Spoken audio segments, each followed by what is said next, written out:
right, welcome to another edition of the Above the Bridge podcast. I'm your host, Thaddeus. Shout out to our producer, boy band John. What's up, man? Happy New Year. It's our first episode of the new year. What's up? Ready to conquer this year. Let's see. Shout out to our sponsors, defendhawaii.com. If you go on their website, defendhawaii.com, use promo code ATBpod upon checkout and receive 15% off your whole entire purchase order. They have cool gear, hats, bags, whatever, streetwear. They're getting very cultural with the Hawaiian culture nowadays. Go to No One in Windward Mall and you can pick up their stuff live, or if you go on their website. Also, Detail Garage Hawaii. If you want to wash, wax your car, they have everything you need to take care of your car, detail, vacuum, what have you. DetailGarageHawaii.com. Use promo code ATBpod upon checkout. Same thing, 15% off your entire purchase order. And last but not least, we have Hawaii Candy Factory. They have, they do all kind of crazy stuffs with candy. They have nerds, gushers, they put lihimui, mix it all up. They got all kind of crazy stuff. Go check out their website, hawaiicandyfactory.com, and then you'll understand what I'm talking about. They have crazy concoctions with candy and nice and cool packaging. They do a lot of theme stuff also. Same thing, upon checkout, atbpod.com or atbpod promo code and receive 10% off your purchase order. Okay, so this is episode 46, and my guest today we got to see perform, and we realized both boy band John and myself got to see him perform opening act for the Tamua show. His name is James Mane, and he's a stand-up comedian, IA football coach. What's up, brother? How you been? Hey, what's up, guys? Thank you for having me. Thank you for coming on. We seen your act, and we're like, bro, we got to get this guy on. And I told John, he's coming on, and yeah, he's all stoked. So how's your holidays? Actually, so been doing a lot of eating. So, I mean, I'm sure everybody does it, but because I don't do too much activities other than when I'm coaching, and we stopped just before the holidays. We lost to Iolani. We got eliminated in the state tournament. So I just been like, was it depression eating? Like, oh yeah. Give me extra scoop because Iolani beat us. Who won the division this year? Iolani did. They ended up winning the state tournament, which, I mean, they were a really well coached team. Sometimes when you lose and you during the game, you're like, this team is just really good. So it wasn't like a devastating loss. We lost 21-0, but devastating for the seniors, because that's it for them. But we lost to a good team, well-coached team, intelligent, high IQ football IQ team, and was impressed with some of their players. Like, wow, that kid, their running back. I was like, that kid has it. It's somebody special. And, hopefully we see him playing Saturdays on TV soon. Oh, that's cool. Yeah, because school I went to, Damien, is in the same division, and we were primarily always battling Iolani the last maybe decade for the ILH portion of the division, and it was always, hopefully, like I would always hope Damien went in. My friend used to coach for them, Eddie, and it was a good always, coach. Yeah, really good coach. Unfortunately, he's not there anymore. Yeah. I think he went to be a stevedore or something. Oh, can't go wrong there. Oh yeah, that's a good job switch. Coach for Damien or stevedore. No brainer to me. Yeah.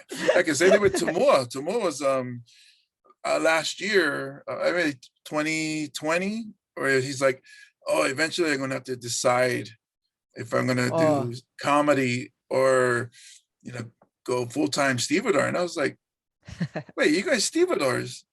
Why are you going to do comedy? You guys stevedores? Yo. Yeah, even his dad is in it. Big time. Yeah, so I was like, so you knew when you came out of high school that you was going to do that? Why you go to college for? For real, huh? Yeah, even we had him on the show earlier, and his disclaimer was like, "Oh, bro, I'll commit to this time, but I might get called in because he's on call." I'm like, "Oh, bro, all good. If you gotta work, we just switch him out. Like, it's all good."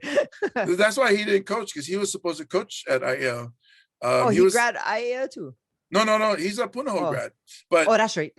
he was doing like 5-year-old flag football coaching. And I seen him posting it. This was like maybe 3 years ago, before the pandemic. And I told him, I said, yeah, you like coach high school? I coach at Aya. And he said, well, I can't commit too much time. I said, nah, Aya, we all volunteers when you can, because everybody work. Everybody, you know, high school coaches, you know, God bless those people, because we don't make that much money. It's all either you love the sport or you like helping kids. And I saw that he liked helping the kids. So I told him, and he just couldn't commit because, like you say, he gets called in to come to work. So he didn't want to just bail out on the kids, and understandable, because the thing about Tomo is like dedication. That's and if you cannot give 100%, you're not going to ask kids to give 100%. So it's like, why be there, you know? That makes sense. I still trying to get him out there. So how did you end up coaching? And I assume that's your alma mater too, right? Yep. I graduated 93. I went to play college football in Buffalo, New York. I got the career-ending injury. Came back. Yeah, they asked me to help out. Coach Say, who's the head coach there, I think he's like 30 plus years now. But he kept asking me to come back, help out. Same thing like with Timor's. And you know, you're a football player too. So it's like, I cannot ask kids to be there, to not miss practice, and I'm gonna miss practice because of work. So I never had the time, but I do now. And luckily, like I coach our assistant coach, offensive line. We actually have 3 of us, so always get somebody to cover. Oh, that's good. Yeah, it's like so coaching by committee. Yeah, pretty much. And it's funny because the dynamics is so like the main O-line coach, Coach Keone Fontanella he's a Kailua grad. He's technical. He can do the live what do you call it, adjustments, like on the fly, and I struggle at that. My thing is more developing the player. So my thing is practice or training. I can look and I can watch one position and help out where he can see the whole line. I've seen coaches like that. I'm impressed by that. Like, how do you see the whole line? You know, there's 5 kids over there, and they see it. And then so I'm only in like 2 years. This is my 2nd season, so I'm still learning. So hopefully one day I'll be like that, where I can just watch the whole field and see like, oh, 3 guys made mistakes. How did you see those 3 guys? How did you decide you were like, okay, I'm gonna start coaching? It's funny because my daughter actually got me into it. She's a soccer player. I would take her to soccer since she was like 7 years old, and I would see all her coaches. I would help train her when I could, but when she got to teenager, it was like that pressure, and it could be also be the parent is not putting the pressure on. It's the kid putting pressure on themselves to impress the parent. And I saw that, and some of my friends are physical therapists. They was pointing it out, and I was like, oh, I didn't know. So I kind of pulled back. And then she went to high school, and and she said, Dad, I want to go kick football. I was like, the place kicker. Yeah, and I was like, what? I mean, they get hit too, you know. It's like, oh, I just want to go try it out. I guess one of her soccer teammates who's 3 years older than her, she kicked for the football team.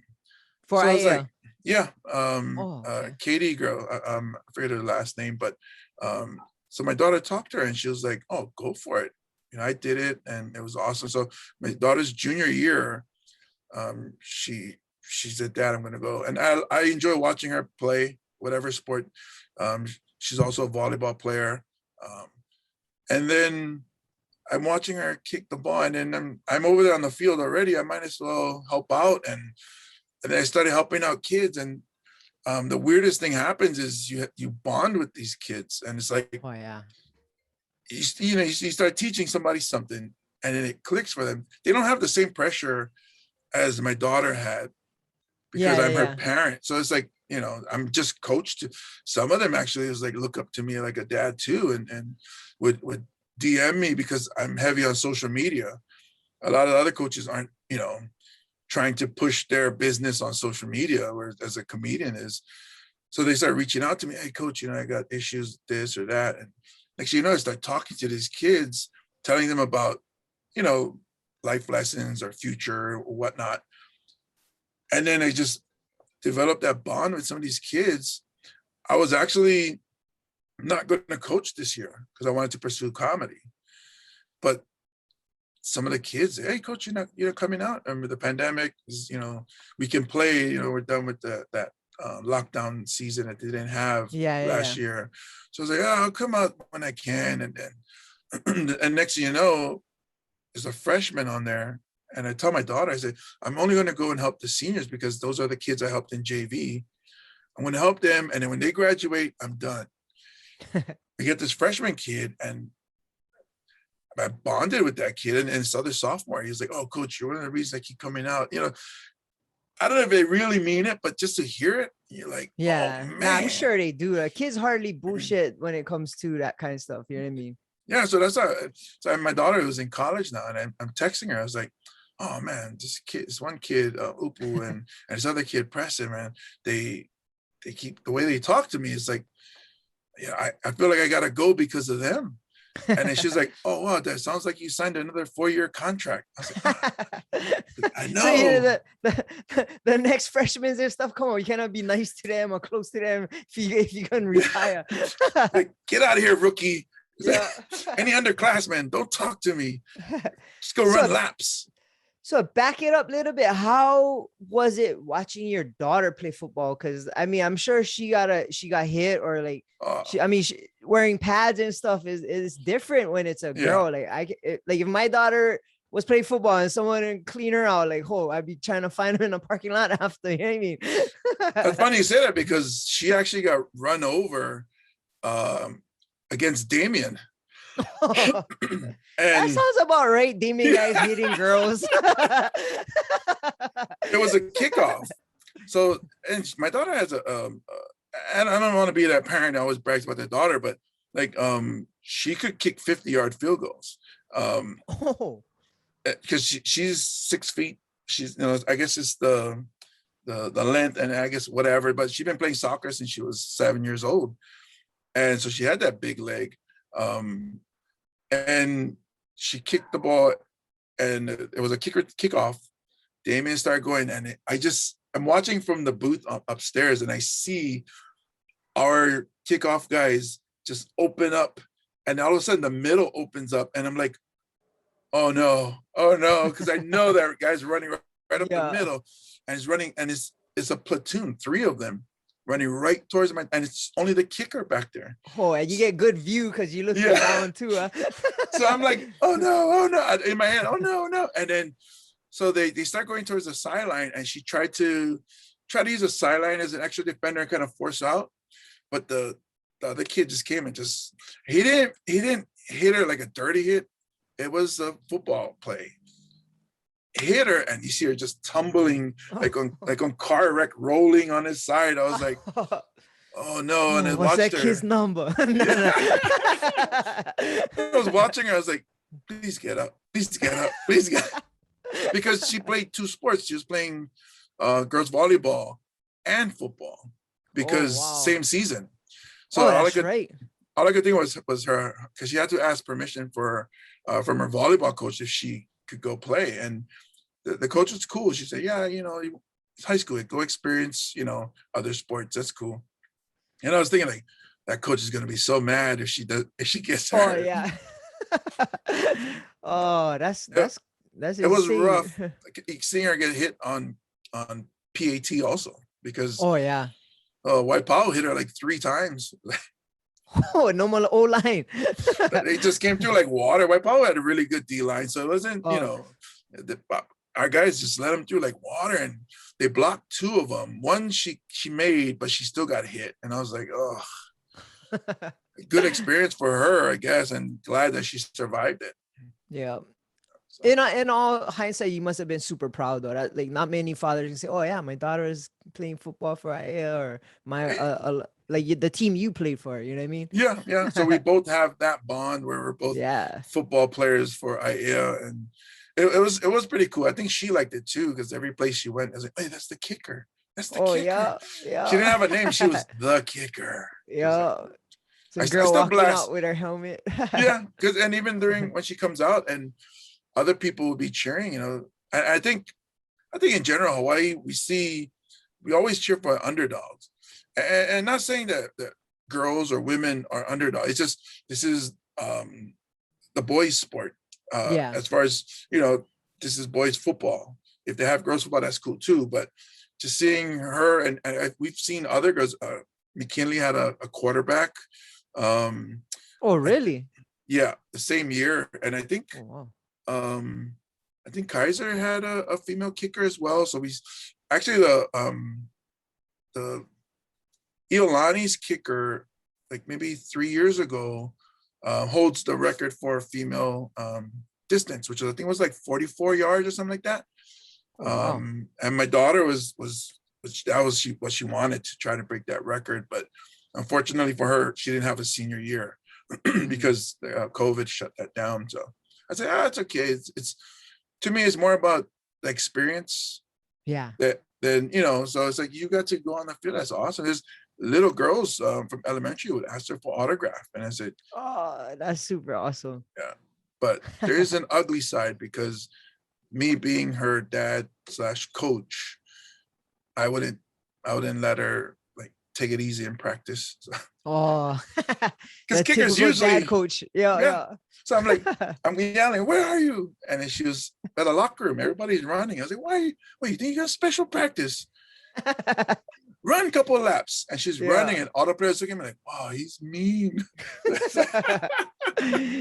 Yo, you gotta be biased, but you tend to be a little bit more hard on your own kids, huh? Yeah. That's why I was like, I didn't want to show that I was like favoring her. So I was like, I would make her run so much. She's like, "Dad, I don't even run this much in volleyball." I said, "I know. This is football now." Yeah. You guys ever watched the movie Necessary Roughness?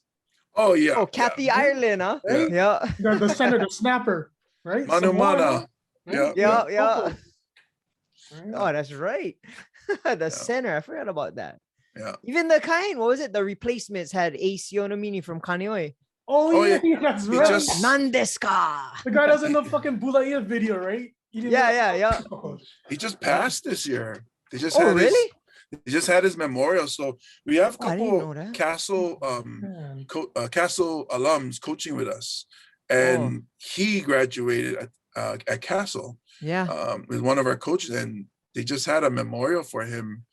He passed. I had no idea. I remember. Sorry to bring the tone down. Make us laugh. You're a comedian. You're a comedian. I remember he used to kick off, and he used to be the kicker for the kickoffs. And there's one big Japanese guy, he looked like a sumo wrestler, and he would be the only one with a white helmet because all the maroon ones wouldn't fit his head. And he would kick off barefoot. Wow. So he'd kick off and run down the field with one cleat, one barefoot. That's how I remember him. And then we were watching that movie. I'm like, bruh, that's that guy from Castle. The guy eating all those eggs. That's him. Nandeska. Nandeska. That's the one who got the flag at the end of the game, remember? Oh, yeah. Sorry, guys. Yeah. Sorry, guys. And he had like the Elvis, like my Elvis accent. Like, sorry, guys. I was like, I just seen them too, like a couple weeks ago. The movie. Oh, every time it's on TBS, I watch them. It's like, oh, okay, I guess I'm watching this for the rest of the day. Yeah. So after college, like, you went straight into comedy after that, or how did even comedy become a thing? Like, well, I was always class clown. I was always, you know that one guy always has some comment, and then like the teacher talking or somebody saying something, and then I just throw in one quick comment, and it just teacher get mad, kick you out, go sit down outside. Oh, so you're always in trouble then. Yeah, because of my mouth. Like I was always big. I was like, shoot, I think I was 6 feet, 6th grade, I think. but I was always, it was never anything physical. For me, it was always, my mouth always got me in trouble. But when I came back, I actually got into DJing because I went to school, Buffalo, New York, and my roommates were DJs. Oh, really? Yeah, so they brought their turntables in. So I started watching. I didn't know anything about it, and they taught me everything. So when I came back, I got into it. I started doing mobile DJing with this one company where I do like weddings and now it wasn't really scratching or anything like that. But then I met Cool E, who's now on the bomb, but at the time it was jamming 93.1. Yep. And then I started buying records from him, and then got into being on air with him, Cool E and the gang. And then we would do clubs or like Cellar. Oh wow! Was it Bedrocks was our thing? Like oh wow! We still promote there. No, Bedrock. Yeah, it was Bedrock. It's now called Rock Bottom. Oh, it is. Oh, I didn't know that. Yeah. So we had by university college Thursday. Yeah. College Thursday, and we got busted for and we weren't the promoters, or we was just the DJs. Yeah. And we had like Kim Willoughby, Timmy Chang, all of them, Rolovich in there speaking Samoan, and they were all students, and they got a lot of guys got busted for underage drinking. Sounds about right. Yeah, John was the owner, huh? Yeah. See, John. Yeah. So me and him got into a big fight at the front door because I was trying to bring Timmy Chang in. I was like, oh, he's with us, and he go, you never put him on the list. I was like, come on, man. Yeah, the quarterback, right? Yeah, he's like Heisman Trophy, in his future, and he's breaking records, and come on, plus he's walking in with us, and he was like, I told you got to turn in your list by a certain time. Yeah, he's giving me a hard time. He's talking to me the way he talked to his bouncers, and he's pointing his finger up in my face, and then the line was like around the corner, and people are in front all watching. I just went off. I was like, oh, and that's part of my French. I was like, look here, you don't fucking point your finger at my face. And it's going off. Who do you think you are? And then I was like, I ain't one of your, I don't work for you. These people didn't come here to buy your beer. They came here to listen to us. Yeah. I got all diva for a second. And then since then, we've been friends. I think. Oh, you and John. Yeah. So like even when John went to, long time. Yeah. Because John went to 99. Yeah. So that's how I got hooked up. We used to do our podcast with Russell and Chad, the guys with issues. We used to do our podcast in 939. Oh, I heard about. I didn't know that was. I did hear about that. Yeah, that's insane. Yeah, we had the infamous London Keys episode, and she got to party, and she was too drunk to work. Oh, she almost fell down the stairs. She was coming down. Oh, from the top. Yeah, we used to. We did some promotions there too. So she almost. What was your DJ name? Sorry. Oh, back then was Jesse James. Oh, okay. And then actually on air they call me Big Game Jesse James. Okay. And there was a weird story which was on about, this is a AOL time. Yeah. AOL chat rooms. So I put Big Game Jesse James, but that couldn't fit. It was one letter too long. So when I wrote it out, I was like, oh, there's two G's. I might as well take the second G out. So Big Game Jesse James. And I didn't realize this after I started getting hit on by dudes, and that it looks like by Game Jesse James. I didn't realize it and I was like, why are these guys always talking to me? I'm not into dudes. You get the ASL, yeah? Yeah. So I was like, why do you guys keep talking to me? Oh, like, that's funny. That's an AIM and all that was the So I was MySpace. Like, oh my goodness. But then so got into DJing with Cool E, and I realized how much work the DJ actually does. Oh, brah, yeah. Digging through the crates, and then so I started being his hype man. All I had to do is go over there and show up and hold the mic, and then, he cuts out the music at certain times. Hoppa Boy does the same thing too. Yeah. Where the crowd, and I'm with the crowd with the mic, ain't no fun if the homies can't, Yeah. and it's just, so I started to feel like, oh, I'm a star. I'm the man over here. Because every time I turn around, Kui's, his back is towards Digging the in crowd. crates, yep. Yep, digging, looking for the next record. And I was like, man, they love me here. Oh. But that's when I realized, like, oh, that's the least amount of work, is the guy who just goes up and with the microphone and that's it. Yeah.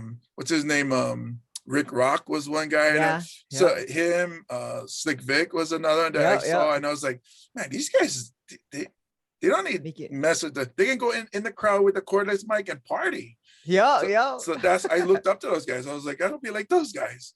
But then that's super cool. Somebody suggested I do comedy, and I was like, I'll give it a try. And then the adrenaline rush you get from killing, especially when you think you're going to do bad, and you turn it around, and that was it for me. I did 1 5-minute set at what is it, upstairs on Fisherman's Wharf. The living room. Living room, yeah. So I did 5 minutes there, and just the adrenaline. I was so hyped driving home and then going to work the next morning. Oh wow. I was a city bus driver at the time, and an empty bus, and I was still feeling it, like, man, I did it, it's the accomplishment, I was like, and then I kept going until I did a show, a fundraiser. Oh no, Christmas show. No, Father's Day show. I'm sorry. In Waianae Rest Camp, for a canoe club, and then I bombed. I was mortified. It was my first time actually bombing, and then I quit. Oh wow. I was like, this is not for me. I felt so bad, because they paid me. I didn't know that a lot of those rooms aren't made for stand-up comedy. Stand-up comedies, everybody's got to be there for a comedy show. If they were there, and that canoe club was there to drink, it was there to party. There was green bottles on all the tables, the empty green bottles all over the place. And I didn't know better. Like, there's a certain way to do comedy in that kind of room, and a certain way to do, like, at Tumua's show at the Blaisdell, and a certain way to do it at a small room that everybody's up close and the ceiling is low. So there's different, like Blue Note. So there's different ways to do stand-up comedy that a lot of people don't know, that don't do stand-up a lot. So that was your first lesson, huh? That was your first lesson in comedy, though. Yeah. And then the lesson is, and when people ask if, about comedy, if they should do it, I'm funny, I make all my friends laugh, yada, yada. Maybe I should get up on stage. Like, I have no advice for you. I would just say, go up, see how it goes. And I know they're going to eventually bomb. Yeah. If they come back, then they got it. If they don't come back, then they don't want it. Because that's kind of good. Yeah. And then in this, I talked to the kids about it. At the football, even my daughter, I said, I would never expect you to, like, the left tackle that I'm working with at IA, I tell him, I was like, I'm not expecting you to dominate this guy every play. That would be ridiculous of me to expect that. There's some plays you're gonna get beat, but I want to know if you can come back the next play and try to beat him. And that's really what what life is. And and on our podcast, the Guys with Issues that we used to do, the thing we pushed was the suicide phone hotline phone numbers, because the thing that we was strongly against was bullying, and then kids end up committing suicide over it. So like the goal is to try to teach some of these kids, like, hey, that day was bad, but if you can bounce back, if you can just see the next day or the next day, and you'll see that it's not all bad. Something, some people, they're rough lives, and if we could, like, at least help one kid to bounce back, this. So like that's the thing I push with my daughter is like, hey, you're gonna have bad days. some days you're gonna try your hardest, but you're just not gonna win. It's just life, you know. Sorry to take the turn. No, all good, bro. That's everybody gotta learn that. Is you're right though. What is the Rocky quote? Like, it's not about getting knocked down, it's about getting back up and trying again. And you're right, that goes with everything. Like even podcasting, like, shoot, it's not easy. You gotta, and then plenty of people talk bad about you, or like, look this guy, I say, whatever, you know what I mean? It's gotta keep going. But to bomb must be insane, because you're doing them live in front of people as it happens, you know what I mean? Like, so it's like, it's you rough. Hear crickets.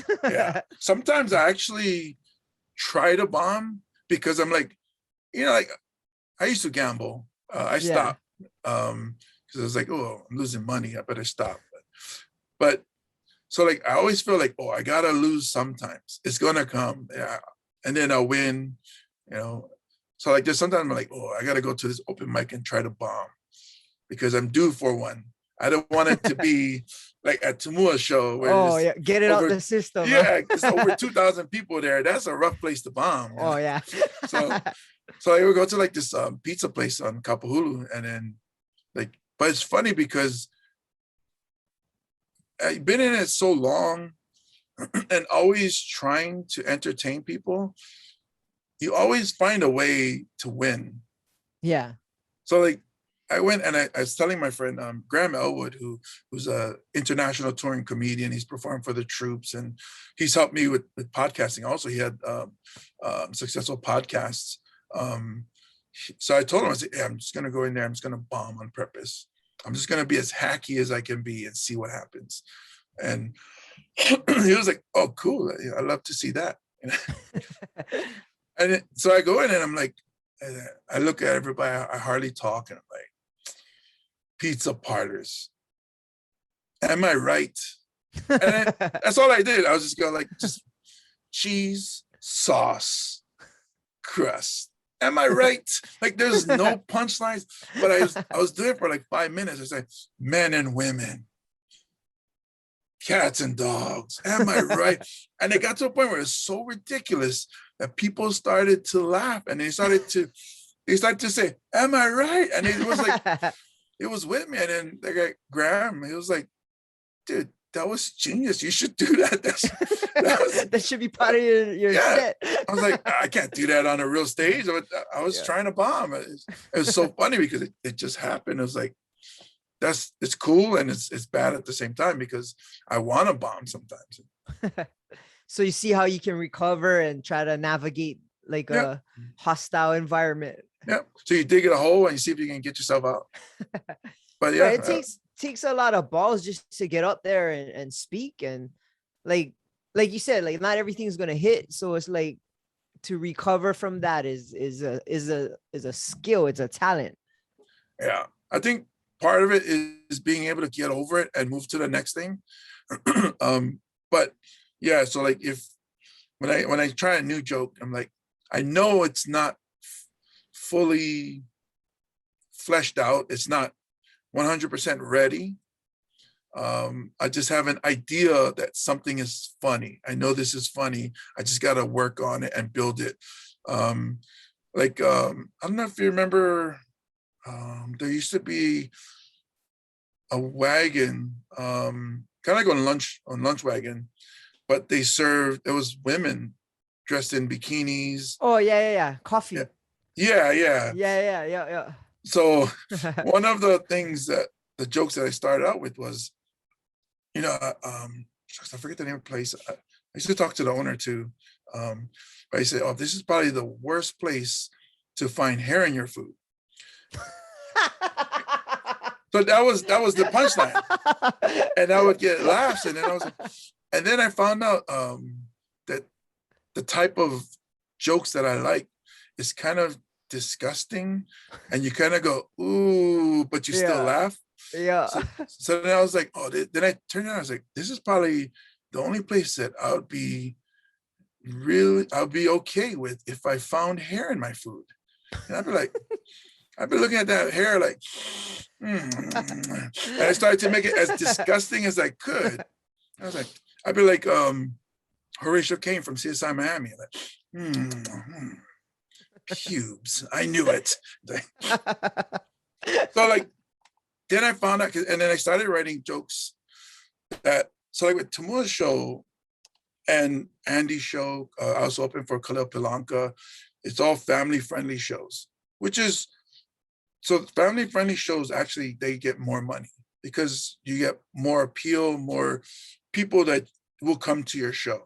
Bigger demographic. Yeah, because the only time I seen kids at Blue Note was when Tamua's show, like actual like 9-year-olds, and then you're looking at it like, wow, this is foreign to me, but I get it. The business side, I get it, and it's also awesome because he might have just inspired these young people to be comedians.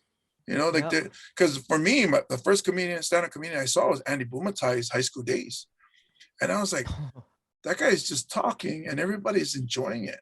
You know, so it's like, that's so weird to me. I think somewhere that had an effect on me, where then I became class clown when I went to school, because I wanted to make everybody in the classroom laugh. So like some of the jokes that I came up with after were like kind of borderline disgusting. Like so like I have one that I can't do it to more shows. It's where I say my sister recently gave birth.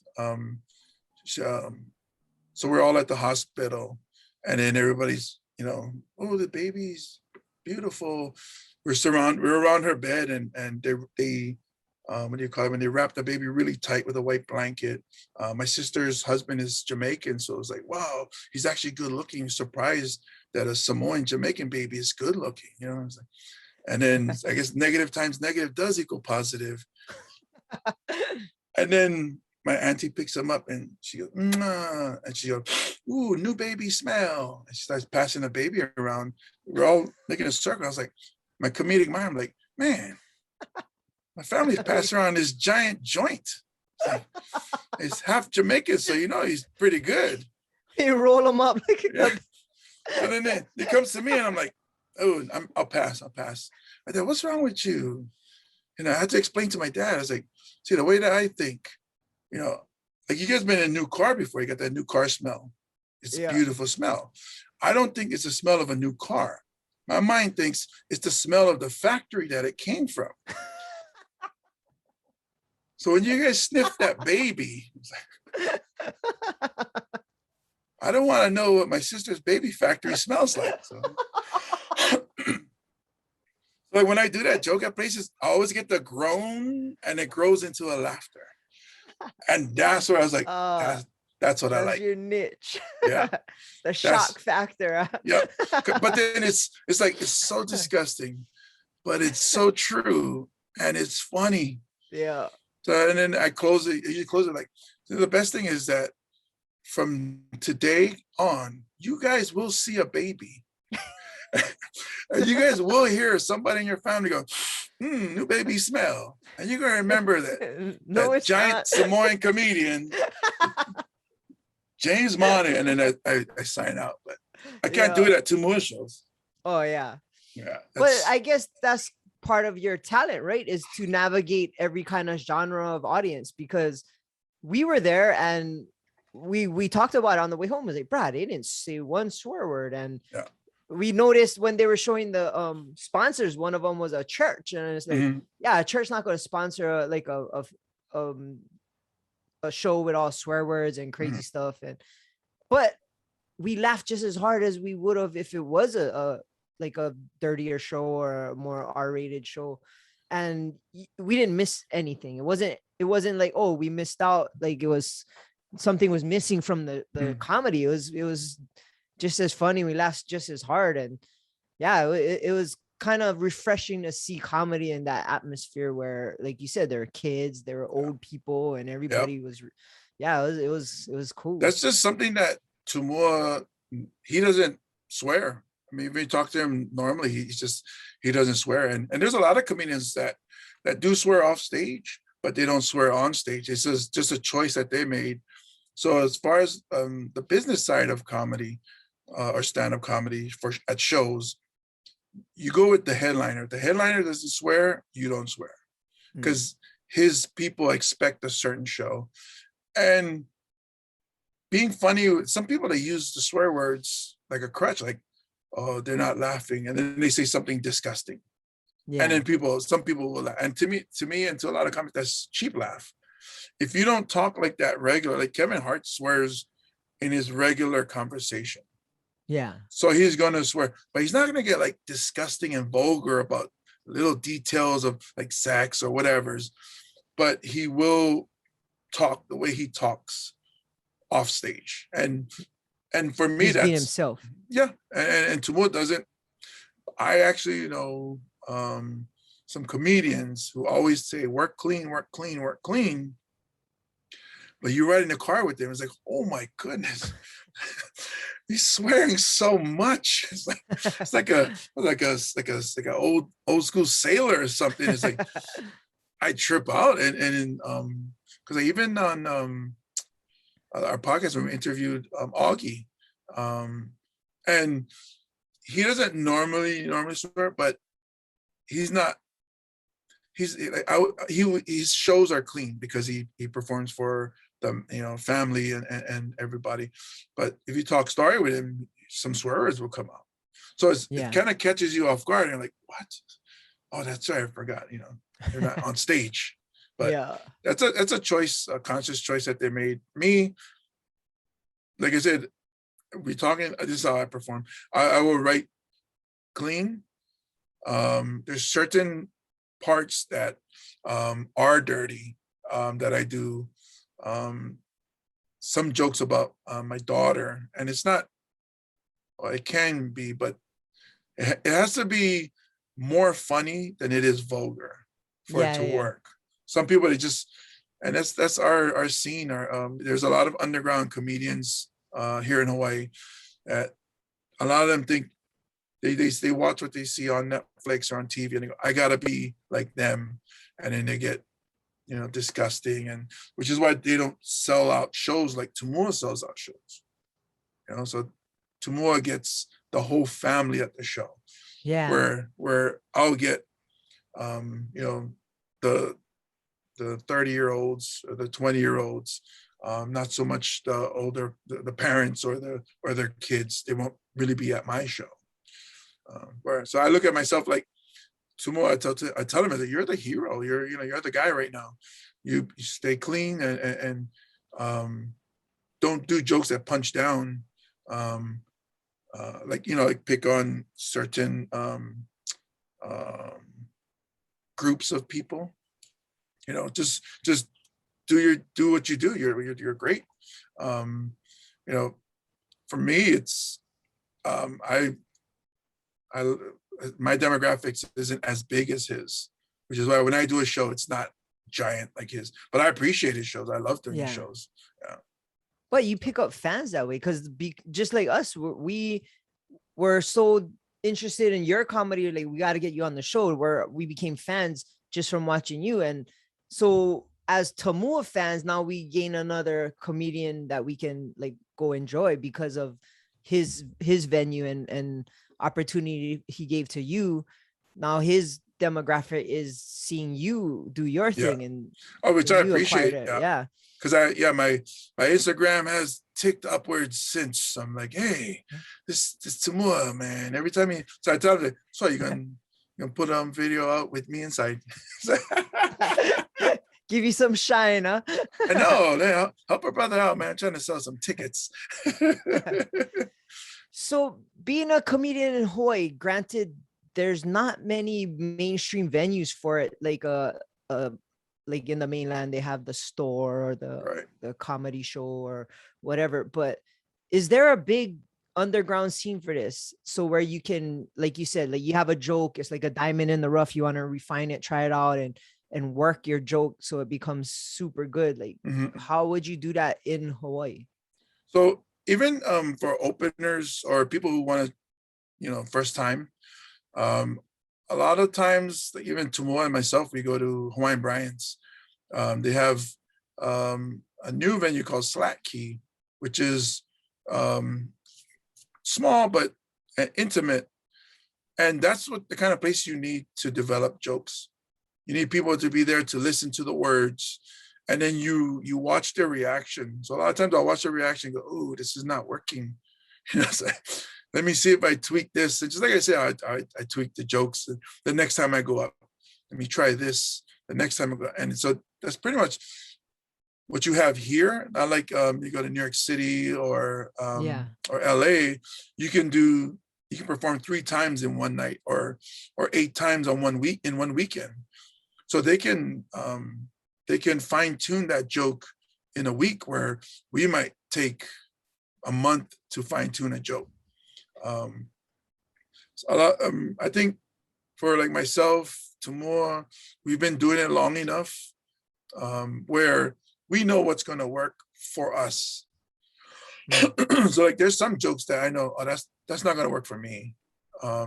Same thing for Tamua. I was like, that's a pretty good joke, but I don't think coming from you it'll work. Yeah. So there's like talking about hooking up. When you see me and you guys see me, I don't look like the guy who hooks up with a lot of chicks. So it's not gonna work for me. It's like, and I do get up and I mention that. It's like, if I'm at like a showcase or at Hawaiian Brian's, and like the first 5 people that went up was talking about hooking up, talking about chicks or dudes or whatever's. Then I come up, and so it's like there's a theme going on where everybody's talking about hooking up, and I'm like, it's messed up. And I get up, it's messed up. All these guys, all these good-looking guys that got up here talked about hooking up with chicks, and you guys all believed, you guys all laugh. If I come up here and say, oh yeah, I hooked up with this model, and you guys like, what? No way, not you. You're such a liar, and that's part of it. It's like you read the room, you kind of. So there's times where I've come up with jokes just by ranting like that, which is like, I think like Bill Burr does that a lot, where he just rants.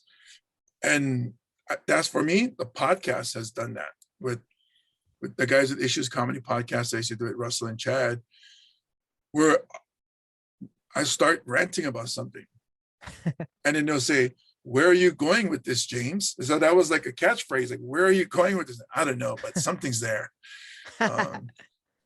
So we still are, good friends with podcasting. It's just Russell is now a daddy ×2, so he's super busy. Other guy, Chad, who's a paralegal, so he's super busy with that. And so it's like, I'm the only one that's still in comedy, so I'm actually starting this week. If you don't mind me mentioning. No, definitely. My own podcast will start this week, Thursday. I still haven't, we come up with a name, you're like, it doesn't work. Then you search, and you're like, somebody has that name already. Oh yeah. So I was like, but then even like comedy stuff I was trying to do, or Hawaii comedy, but then I was like, people do say I do give too much information. So TMI. So I was like, TMI with James Money. I was like, that works. I was like, that works. So I put it in. I was like, okay, nobody has it. Some have TMI, but something else. I was like, I'll just do that. So yeah, it'll be coming out soon. So, nice. Well, we'll definitely look out for that. Yeah. And as someone who does podcasts, I always want to support local podcasters, because it takes some balls, and it's a lot of work. And fortunately, I have a good producer that helps a ton. But to put yourself out there by yourself is not easy, and you're opening yourself up to ridicule and criticism, but then you are opening yourself up to have people kind of elevate you also, which is cool. And that's what with comedy, I think, with podcasting, because we've been doing it for like, maybe like 7 years. So we noticed it's what we learned. Bruce Fisher is another guy who helped us out. He's Mr. Hawaii Aloha Travel, where you do as many episodes as you can. People might find you at episode 70 and they go, this is funny, this is good, I really like this. Then they go back through your catalog, and then you'll get all the listener or downloads from that. So it's like, have a lot of episodes. So then I think we reached like 100 something, but then we kind of like we stopped here and there. But that's what it's like, hey, 2022. Let me just go for it. Yeah, and then get it. no, Get at no it. matter what those haters say, because you will get them, and Yep. we've had them, and even on my social media, like when people start getting vaccinated, I posted, I'm vaccinated, and then somebody said, who effing cares? I was like, whoa. So Yeah, you care because you commented. Exactly. You care more than most. Yeah. Yeah. And it was like, wow, that hurt me. I said, I didn't tell you to get vaccinated. I got it from my own choice. Do whatever you like. My own self. Yeah. I know. But yeah, it's such a weird thing. That's true though. That you ain't doing something right unless you get a bunch of haters. And like if you're doing something enough to where people gotta hate on it, then you're doing something good. Yeah. Yeah. That's the problem. People are quick to complain. When I used to work in customer service, people are always quick to complain, but they're slow to commend. 100%. So it's like you don't get all these commendations, but there are people that were very happy with you. Yeah. They just don't take the time to tell, hey, I was really pleased with that. But then the haters are so fueled up that I gotta tell, get them fired. Yeah. And then they became Karens. Yep. Hawaiian Karens, huh? It's a Kalena. Kalenas. Hard thing too, because Hawaii. I mean, I love my people, but the hard part is like, hey, man, I listen to your podcast. Not bad. If it was me, it's yep, 100%. You know what you gotta do? Yep. What I gotta do, bro? Let me know. You guys should do this because after that Sunday show,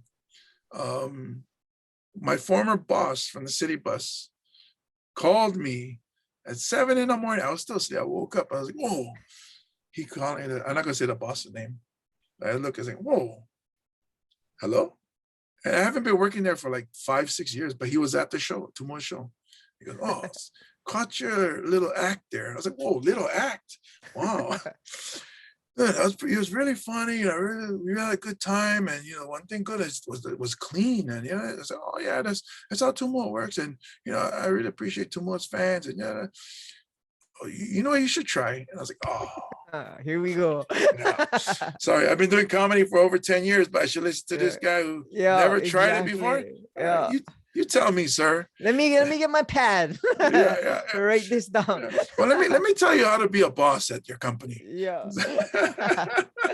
I get it, right? I know that those people. You know what you gotta do? You know what you should do? Tell me what I gotta do.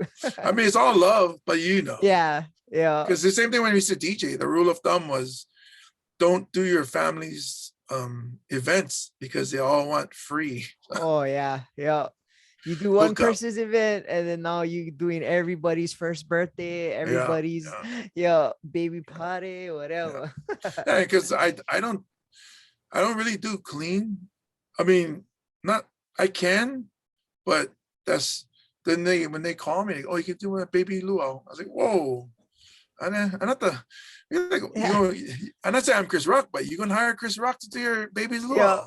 Probably, Or they go wedding. Oh, you go wedding, you come perform. I was like, so if you're saying if I work as a waiter, you tell me come to your wedding and wait tables. Why can't I just be on guest at your wedding? Yeah, I should eat and enjoy myself. You know what I mean? I celebrate your love. But no, you let me come work. Yeah. Doing only 5 minutes. I gotta stand up in front of everybody. You'll be thinking about him the whole night. Yeah. And all the people that say, you know what you should do, and they're all sitting over there watching. Yeah. ready for tell you after. Go ahead, make us laugh, boy. Go tell your jokes. No love. Well, as in comedy, you got to do a few different things. I seen you got to for one, you got showcased with your comedy on one of the Amazon Prime shows, right? Mm-hmm. How did you get picked for that? So the guy Graham Elwood I was mentioning earlier, he produced that show, and it was a show to highlight indigenous people, mainly Native American people that do stand-up comedy. Then he called me. He's like, hey, you're indigenous as well. You're Samoan, and I was like, oh yeah, I guess so. And then, so he invited me. I was up at San Bernardino, and they did a whole series. I forget how many episodes there is, but I'm in one of them. I should know which episode I'm in, but I can't think of it right now. But he highlighted me in it, which was cool. Episode 8. Oh, cool. You see, Yeah. I see them. Yeah, I just good research. Good research. But yeah, and the only thing, so like when it comes to doing TV, it's always up to the editor. So there's some stuff that was cut out. I was like, oh, they cut out this other thing. I see. But it's, it is what it is.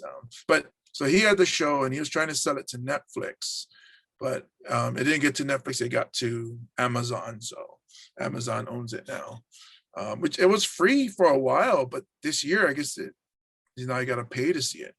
Yeah. So it was actually a cool experience. They put on makeup, they interview, and then nice.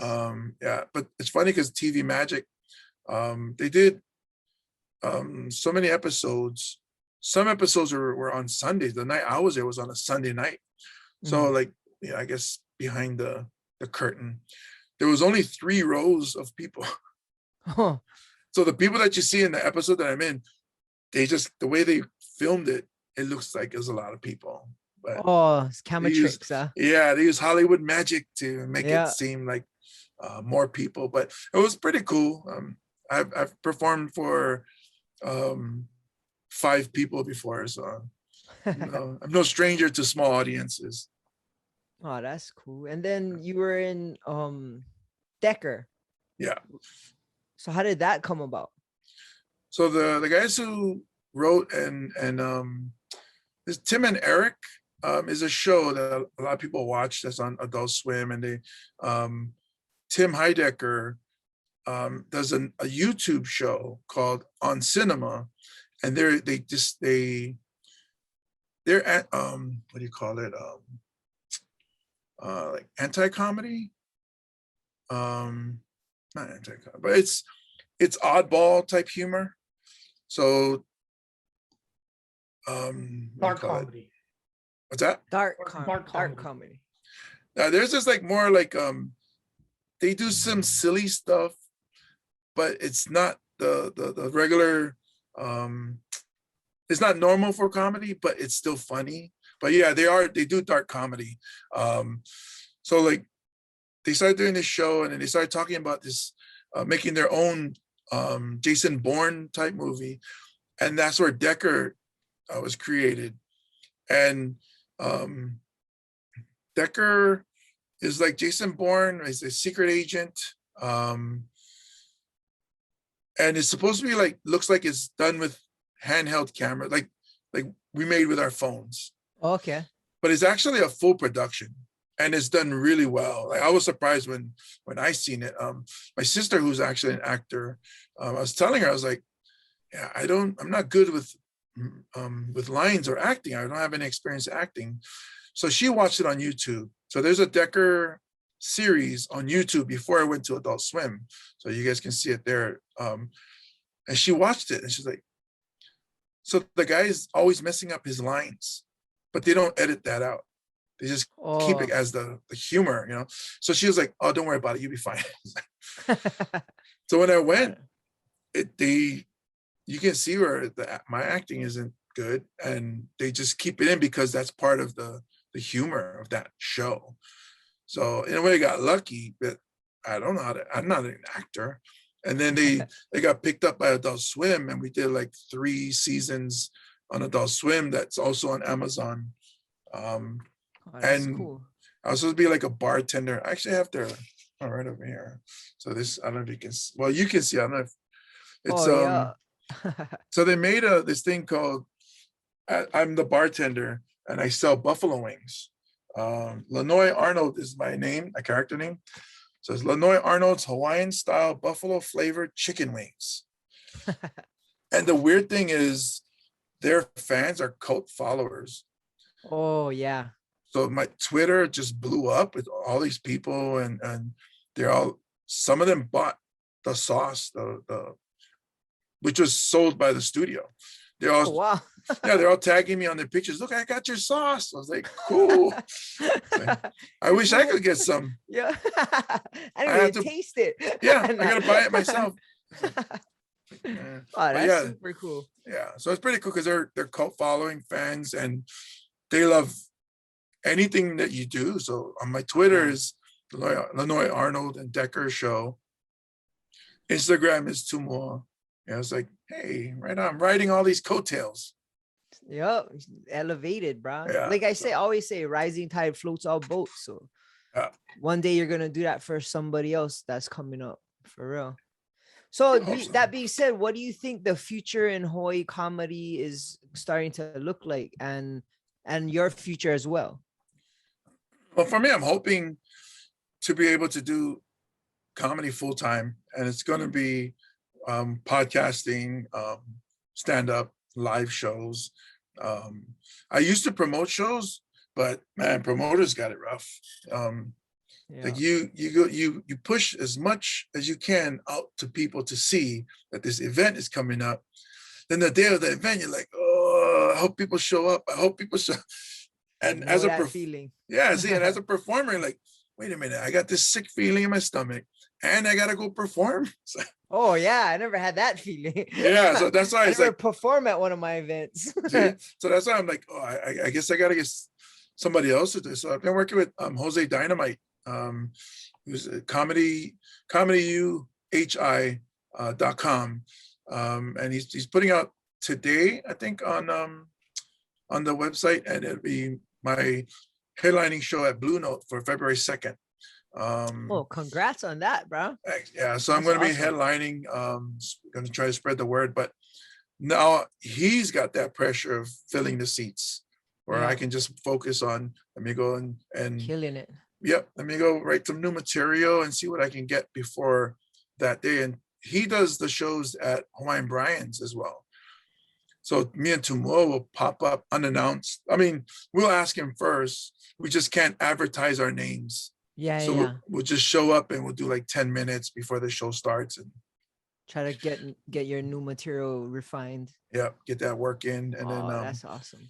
So and then I don't know if there's TV in the future. Then there's TV in the future. Then because that's pretty much, once you get there and people like you and they keep wanting you back, that's the money's there. Look, all these radio people are all in the news now, like Justin Cruz, Maleko. So I'm like, look at all these guys. Justin Cruz used to be what you did. He used to MC my events at W. Oh, bro, our hype guy. Yeah, yep. See, he was. He would say his name too much, though. He would hype himself up. That's how he got hired, though. Everybody's like, what a name do we know? Justin Cruz. That keeps popping up in my head. I don't know why. It worked. Yeah, but he was good because he was at Jammin' 92.1 when I was there. He runs that board like magic. Yeah, Malenko was at Star, right? Yeah. He was also the hype man for Flash and Maddie when they did the Skybox, or what was it? Skyline. Yeah. And then I'm just thinking eventually we're gonna see Flash on TV. I mean, I think he is, or I know he does a YouTube thing with Maleko. So. Yep. They did they had a podcast too, correct? Yeah. Lanai also is on TV. So it's like all these people getting into TV. So hopefully, I mean, we'll see. I don't know. Gotta have something people like. So sketch comedy, believe it or not, is actually my first thing. I started writing sketches. Hawaii needs a new I mean, granted, Tamu is kind of doing it on Instagram, but remember Best of Booga Booga and Raplinger. Because even Andy's one was Yep. So that's, to me, that's my first sketch I wrote was in 5th grade. It was about Joe Moore. So I was like, it's always been something. And that's how I got into stand-up. Somebody said, hey, because I was in a sketch writing class. And it was like, why don't you try stand-up? I was like, yeah. And I did it. And I haven't turned back. It's like, but sketch comedy has always been my thing. That would be fun to see. Yeah, Hawaii, a new Booga Booga style show like that, but modern. A Chappelle show type. Yeah. Or Key and Peele, like that kind. Yeah. Oh yeah. That would be sick. I guess we gotta get work on it, bro. You and Tamu, that'd be a mean cast. Tamu's always golfing though. Yeah. Because we were supposed to podcast. Pro golfer. Oh, that would be a good one. We did. We recorded 3 episodes, but we only put out 1. because we were still learning but then he got too busy. It was called Bra No Way. That was a podcast. Oh, I did see that. He mentioned it when he was that he's gonna have a podcast coming out. Exactly. But then like you said, he get on call. So it's like, so I was like, no more time. They go, okay, every time, no more time. But I always check your IG stories and you golfing with either Josh Tatofi or Kaloi Kai. Every time. How all you performers no more nothing else to do? I know. Everybody rocking their Oahu golf apparel shirts. Hawaii's finest the kind of aloha shirt. How come? The one glove. But it's okay. It's all good. So that's why I was like, I gotta do my own, especially we'll see what happens with Omicron. And it's like, I guess we're gonna be back in the studio, working from Zoom. Yeah, that's how we got started, because as a club promoter, we were shut down for almost 2 years and I didn't have nothing to do and I needed an outlet, and John was down and we just started doing it, and he got me inspired to do video, and actually he really pushed the video, and now he got it on Olelo. So this show will be on, this show's been on Olelo. So this episode will be on Olelo eventually. But I would have brushed my teeth. I would have put on deodorant. Put on a better shirt. I would have put on my sponsor shirt. Oahu Golf Apparel. Did I say that enough? .com. Yeah. But shoot, we've been going over an hour. You wanna ask the question of the week?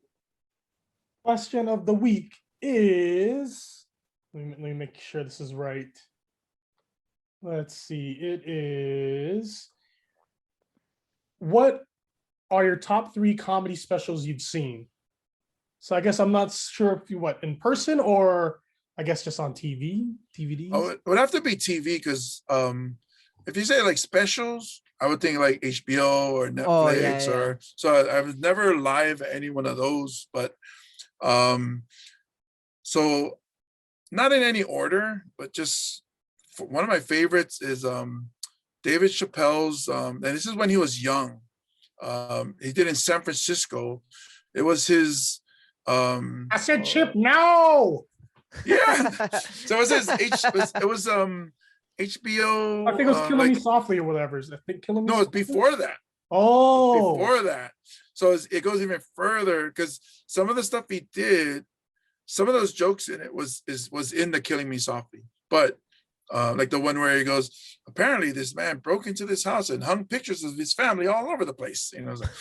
So he does that joke in this special. It's a HBO special. I think he was like early 20s or in his teens. It was in the like 2000 or early or late 90s.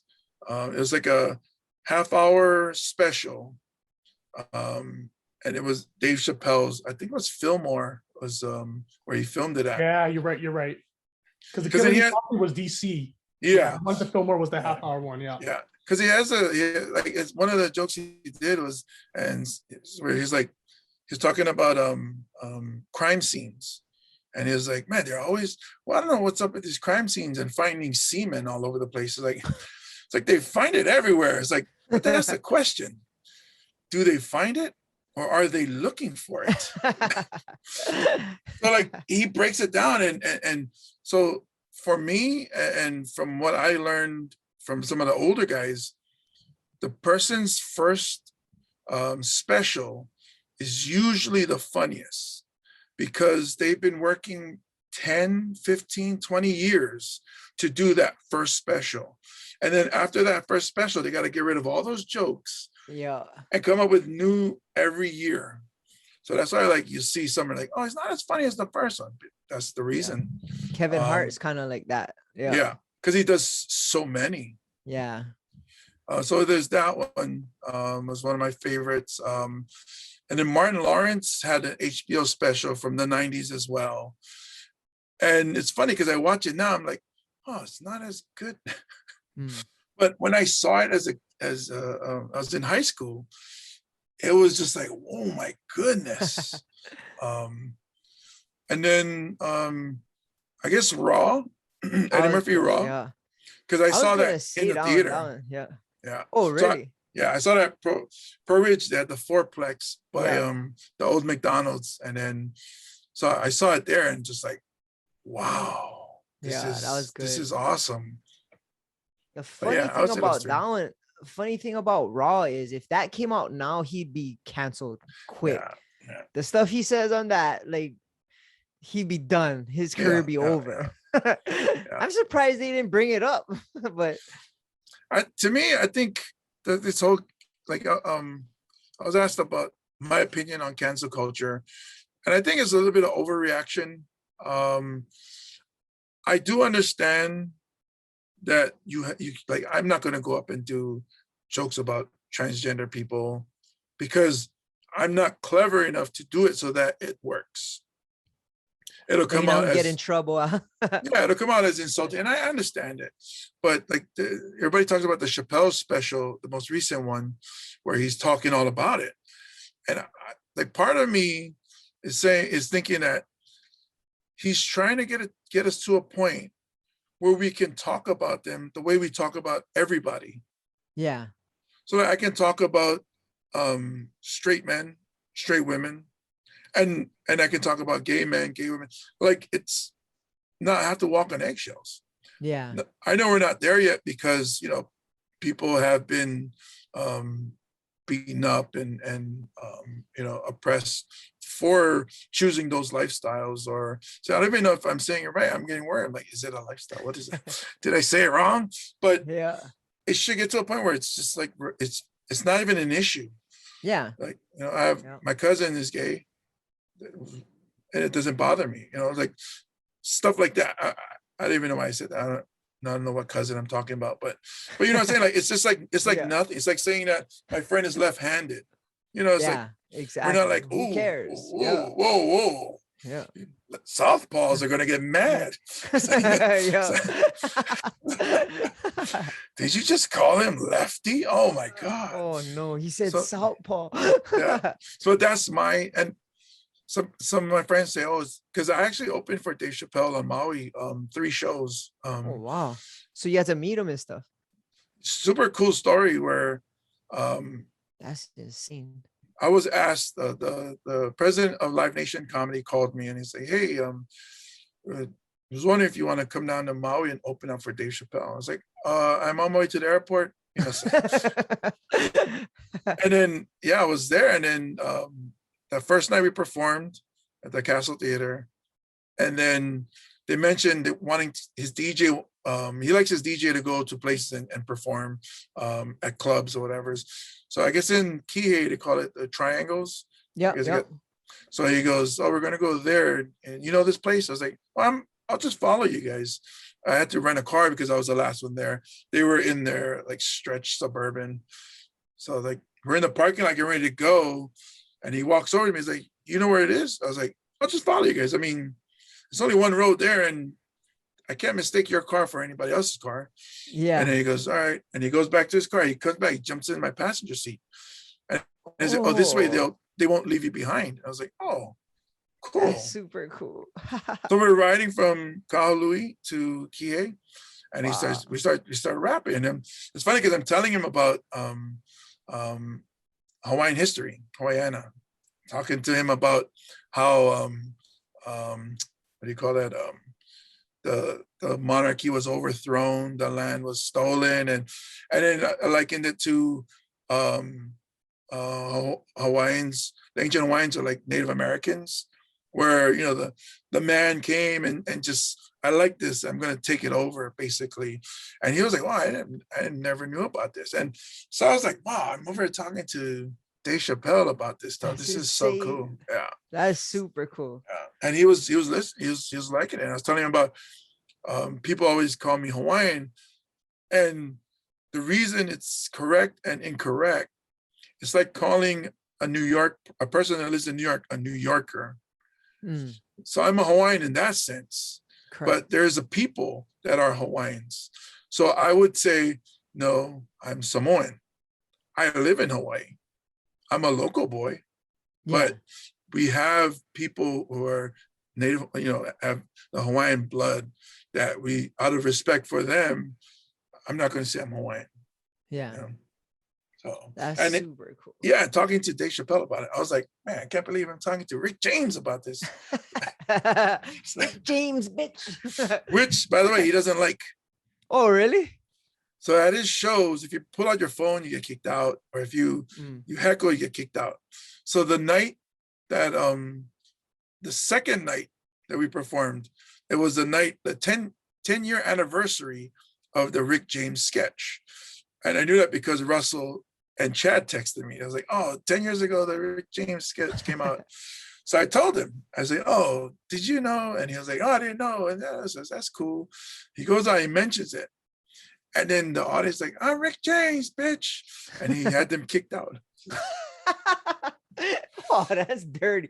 He set him up for that. Everybody says that. Well, throughout the show, somebody will say it. Oh. So he's like, he's gone. See ya. I was like, wow, I shouldn't have brought it up. Yeah. Yeah, it's your fault. James, you never played the Blaisdell show then, when Chappelle played Blaisdell? No, that was, I was there. I was sitting by the what do you call the ASL interpreter. Oh yeah, that was funny. Yeah, I know, it was hilarious. I was like, oh my god, because Dave looked over and saw her doing the sign language. I was just like, started messing with her. But Kermit Appeal opened for him at the Blaisdell, who is an Iolani grad. He tours nationally doing stand-up comedy. Super nice and super funny guy. So Kermit Appeal is another guy. I mean, if you guys maybe future guests or something, that that's cool. Yeah, he still keeps his Hawaii root, because he does Facebook Lives and he plays Hawaiian music.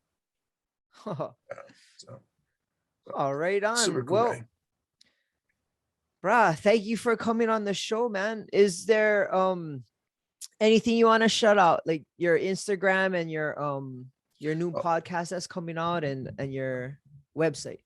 Yeah, cool. Thanks. Anything that people want to see me or find me is at comedian James Mane. Mane is spelled M-A-N-E. I get that, people are Maine. That's cool. They call me Maine, but just anywhere, like except for Twitter. Twitter would be James_Mane.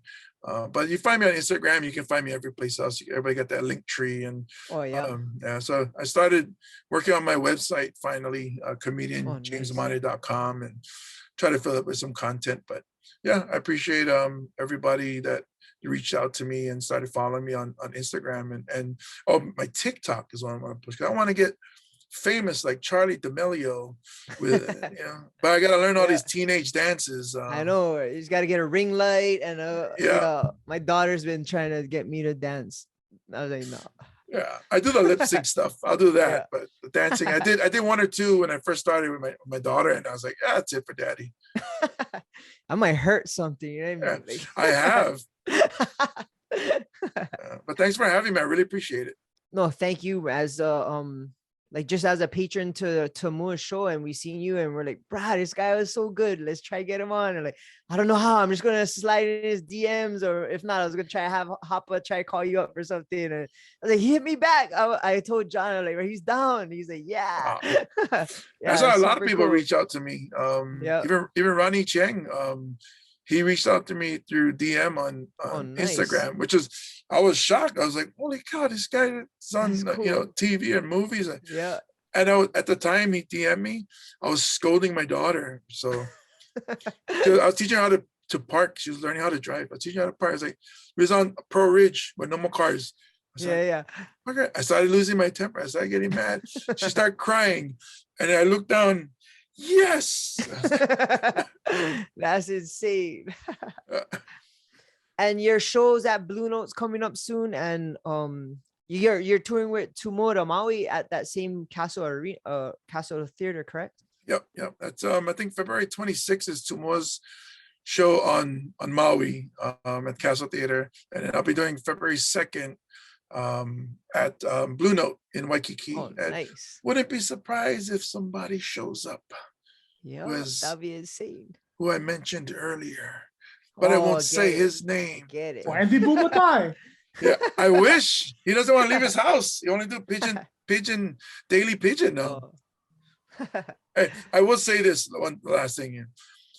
Andy Bumatai is the professor. Andy Bumatai, like, he will break. If anybody wants to start, talk to him, because I learned so much from him. The way I dress too.